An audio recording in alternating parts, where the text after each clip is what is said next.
Hello guys, அஸ்ஸலாமு அலைக்கும்.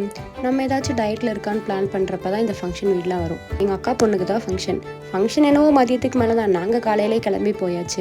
நமக்குன்னு ஒரு 4 கசின்ஸ் இருப்பாங்க. அவங்க கூட சேர்ந்து நிறைய ஃபன் பண்ணிவிட்டு அந்த கதை இந்த கதைன்னு எல்லாத்தையும் ஜாலியாக பேசிகிட்டு இருப்போம். ஸோ ஃபங்க்ஷன் வீட்டுக்குள்ளே போன உடனே பிரியாணி தான் சாப்பிட்டுட்டு இருக்காங்க எல்லோரும். பார்க்கவே ரொம்ப டெம்ப்டிங்காக இருந்துச்சு.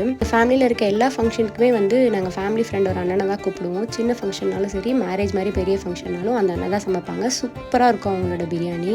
சரி, ஓகே, பொண்ணு என்ன பண்ணுறான்னு சொல்லிட்டு உள்ளே போய் பார்த்தா அவள் சூப்பராக ஒரு லெஹங்கா போட்டு க்யூட்டாக நின்றுட்டு இருந்தா. அவளுக்கு ஃபுல்லாகவே மெஹந்தி நான் தான் வச்சு விட்டேன், ஃப்ரண்ட் சைட் பேக் சைட் ஃபுல்லாகவே.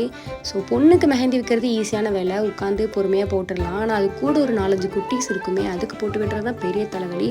பட் எப்படியோ அதையும் போட்டு முடிச்சாச்சு. அப்புறம் பொண்ணை ரெடி பண்ணோம். அவளுக்கு சாரீ கட்டி ஹேர் டூ பண்ணி மேக்கப் போட்டு ஒருலே அவளை ரெடி பண்ணியாச்சு. அதுக்கப்புறம் சரி நம்ம போய் கிளம்பலான்னு போய் கிளம்பிட்டு வந்தாச்சு.